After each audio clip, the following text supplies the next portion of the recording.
On the way to school, her daughter finally dared to ask for 40 yuan, because the free charity lunch was just too awful, and she was the only one in the entire school eating it.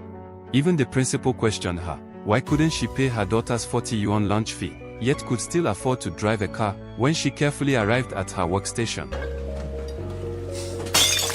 Some unethical customers even threw bottles at her.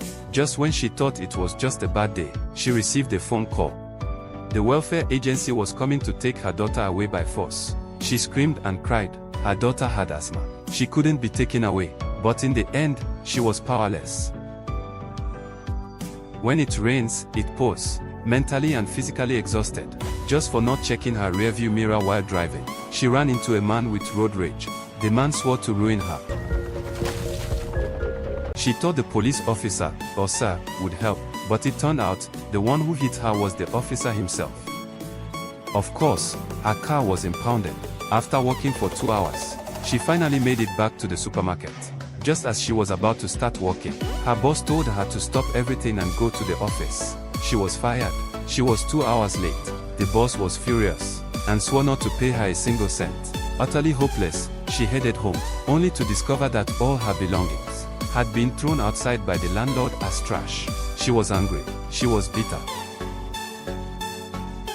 But all she could do was return to her boss's office, to plead, beg, and implore for her unpaid wages. Unexpectedly, at that moment, the man with road rage showed up to collect the debt. Desperate to get her salary back, she snapped, grabbed the weapon, and knocked the man down. His friend ran off immediately. It's always the fragile ones fate picks on. Bad luck always finds the already broken-hearted. The boss called the cops on her. She had nowhere to run. In the chaos, she finally found her check. She went to the bank. The police soon arrived at the scene. The security footage was solid evidence. Her co-workers all said she was a good person, a good mother. Inside the bank, the cashier was still in shock from everything that had just happened. But without an ID, she couldn't cash the check. In despair, she pulled out a weapon, waiting for the manager to give her the 521 yuan she was owed. But she didn't know the silent alarm had already been triggered. The staff panicked, wanting to give her all the cash. But she didn't want that much. Manager Nick was secretly calling the authorities. Very soon, officers arrived. She kept repeating that she only wanted 40 yuan to pay her daughter's lunch fee. She said she owed her that. At that moment, she saw herself on the news. Her phone rang. She had no choice but to put it on speaker. The negotiator explained their intent. She kept saying she wasn't robbing the bank. She just wanted the 521 yuan from her check. She emphasized the earlier gunshot was an accident. She hadn't meant to hurt anyone. Overwhelmed by emotion, she hung up on the negotiator, refusing all communication. In the end, she nervously got the 521 yuan that was rightfully hers. She told everyone to close the blinds. Everyone was terrified, but they did as told. But an angry uncle and aunt simply walked out of the bank. She didn't stop them. Only then did she remember to lock the door. She had no intention of being caught. She still had to take care of her daughter. Now, her only thought was to find a way to survive. Back at the command center, people argued. No one knew what she really wanted. Some even wanted to help this possibly innocent, emotionally broken woman. She didn't want to answer the phone. She was scared too. But the manager reminded her she still had a daughter. She was unemployed, homeless, all because her car was hit by that rogue officer.